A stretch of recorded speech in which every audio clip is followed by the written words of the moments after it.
तमाम जानकारी के साथ सहयोगी पंकज हमारे साथ ऊना से लाइव जुड़ चुके हैं, उनका रुख करेंगे। पंकज, ऊना में इस वक्त क्या कुछ मौसम, क्या बारिश वहां पर भी हो रही है?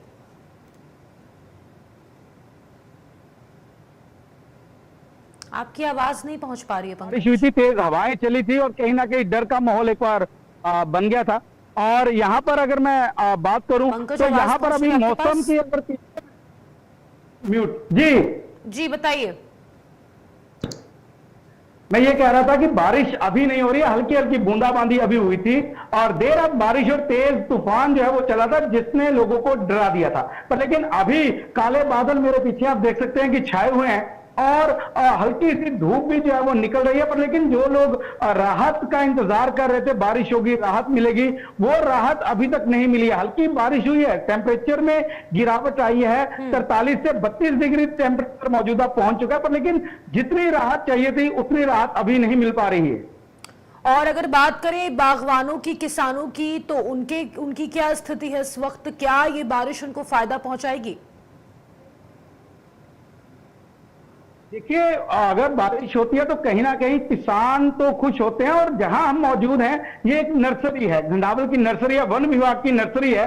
और यहां पर भी बारिश का इंतजार जो है वो विभाग के लोग करें, क्योंकि अब जो है वो सीजन चल पड़ा है नए पौधे लगाने का। अगले महीने से बरसातों में ये नए पौधे जो है वो बांटे जाते हैं, लगाए जाते हैं। तो कहीं ना कहीं वन अधिकारी भी बारिश को लेकर चिंतित है। रही बात किसानों की, तो जब तक बारिश नहीं होती तब तक किसान जो है वो अपने आप को सेफ महसूस नहीं कर रहा है, क्योंकि बारिश का होना बहुत जरूरी हो चुका है। जिस प्रकार से पिछले 4 दिनों से लगातार टेम्परेचर में बढ़ोतरी हुई है, उससे कहीं ना कहीं जमीन की नमी जो है वो सूखी है और पौधों को जो है वो राहत नहीं मिल पा रही है। तो कहीं ना कहीं किसान जो है वो मायूस नजर आ रहा है। बिल्कुल। और अगर बात करें मॉनसून की, तो हिमाचल में मॉनसून पूरी तरीके से कब एंट्री लेने वाला है? देखिए, अगर मानसून की बात करें तो 25 के बाद कभी भी मानसून की दस्तक हो चुकी है। लेकिन जिस प्रकार से बारिशों का दौर पीछे चल पड़ा था, तो उससे यह लगता था कि मानसून समय से पहले आ गया है। पर लेकिन बीच में ये 4 दिन का जो गैप पड़ा है, हालांकि ऊपरी क्षेत्र में मौसम सुहावना बना हुआ है। अगर हम मंडी से ऊपर चले जाएं, उस तरफ मौसम सुहावना है, रोडू रामपुर की तरफ चले वहां मौसम ठीक है। पर लेकिन निचले क्षेत्र की बात करें, ऊना जो कि समतल इलाका है, तो कहीं ना कहीं ऊना वाले लोग जो है वो निचले इलाके वाले लोग जो है वो बारिश ना होने के कारण अभी परेशान है। पर लेकिन एक दिक्कत ऊना के साथ और हो जाती है, जब तेज बारिश होती है तब ये लोग बारिश ज्यादा होने के कारण भी परेशान हो जाते हैं, अगर बारिश ना हो तब भी ये लोग परेशान हो जाते हैं। बिल्कुल। और मॉनसून को देखते हुए प्रशासन ने धरातल पर क्या कुछ इंतजाम किए हैं ऊना में? शनिवार को उपायुक्त ऊना जतिन लाल के नेतृत्व में एक बैठक का आयोजन किया गया था, जिसमें एसडीआरएफ की टीम, वन विभाग की टीम, पीडब्ल्यूडी, आईपीएच, तमाम विभाग जो आम जनता के साथ जुड़े हैं उनके साथ बैठक की गई थी। राहत कार्यों का जायजा लिया गया था, मॉक ड्रिल भी की गई थी। वहीं जहां पर बारिश के कारण बाढ़ आने की संभावना है, उन जगहों का मुआयना किया गया था। खुद उपायुक्त ऊना ने ग्राउंड जीरो पर जाकर और उन लोगों को आगाह रहने की चेतावनी जो है वो दी थी कि अगर ऐसा कुछ होता है तो आप तुरंत अपनी झुग्गी झोंपड़ियों को, जो स्वां के नजदीक है आमतौर पर, उनको कहा गया है कि आप तुरंत झुग्गी झोंपड़ियों को छोड़कर ऊपर जो है वन के ऊपर जो है वो आ जाएं और रिस्क ना ले। तो ये तमाम तैयारियां तो कर ली गई हैं पूरी। पर लेकिन मौसम अगर बारिश ज्यादा होती है तो जो सड़कें पिछली बार की टूटी हुई हैं कहीं ना कहीं अभी तक वो दुरुस्त नहीं हुई हैं, तो उससे लोगों को परेशानी का सामना जो है वो करना पड़ सकता है। बिल्कुल। अगर पहाड़ी इलाकों की बात की जाए तो पहाड़ी इलाकों में लैंडस्लाइड का खतरा लगातार बना रहता है। शिमला में भी अभी हमने देखा था, कुछ दिनों पहले वीडियो भी वायरल हुआ था कि किस तरीके से लैंडस्लाइड हुआ था। वहां पर बड़ा पहाड़ का मलबा ऊपर से दरकता हुआ सीधे नीचे आया था। ऐसे में संभावित खतरे को देखते हुए क्या कुछ तैयारियां इस वक्त, पंकज?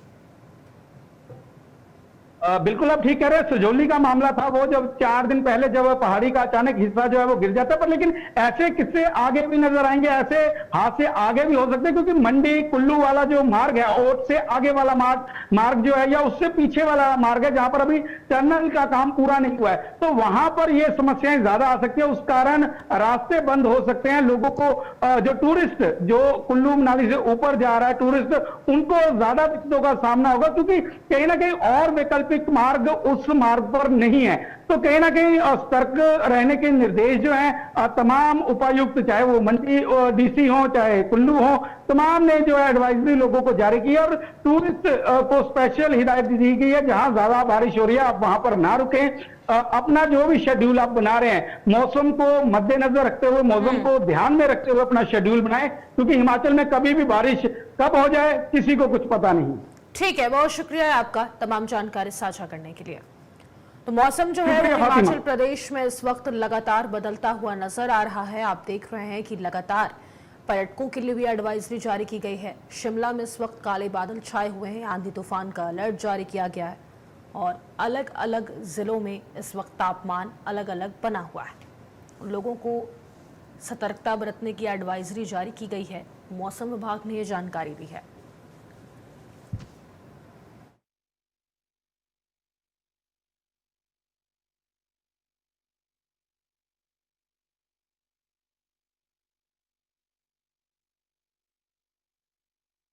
तो आंधी तूफान का अलर्ट जारी किया गया है। लोगों को सतर्कता बरतने की एडवाइजरी भी जारी की गई है। आपको बता दें, मौसम विभाग ने ये जानकारी दी है, आने वाले दिनों में मॉनसून की जो गतिविधियां हैं वो हिमाचल प्रदेश में पुरजोर पकड़ती हुई नजर आएंगी।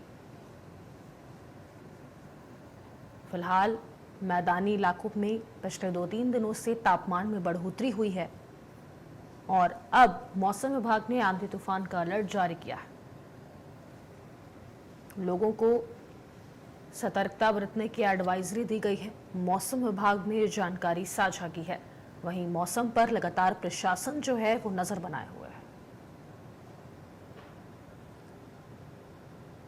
और तमाम जानकारी के साथ सहयोगी प्रिया कुल्लू से हमारे साथ बनी हुई है, उनका रुख करेंगे। प्रिया, कुल्लू में इस वक्त क्या कुछ तापमान, बारिश क्या वहां भी हो रही है? थोड़ी रिमझिम बारिश जो है वो सुबह से शुरू हुई है, रुक रुक कर बारिश हो रही है। हालांकि बागवानों के लिए ये बारिश अच्छी बताती है, लेकिन ये प्री मानसून का एक संकेत भी बताया जा रहा है विशेषज्ञों के द्वारा। और मौसम विभाग ने आगामी आने वाले कुछ दिनों में जो है भारी से भारी बारिश की भी की है और भारी पूर्वानुमान लगाया है और साथ ही साथ स्थानीय लोगों सहित पर्यटकों को अपील की है कि वे पूरी तरह से जो है एहतियात करते ऊंचाई वाले क्षेत्रों की तरफ ना जाएं और मौसम साफ देखकर ही वे अपनी यात्रा जो है वो सुनिश्चित करें। और साथ ही साथ आपको बता दें कि ढलान वाले क्षेत्रों में, पर्वतीय क्षेत्रों की तरफ भी जाने के लिए मनाही है और अकारण जो है बिना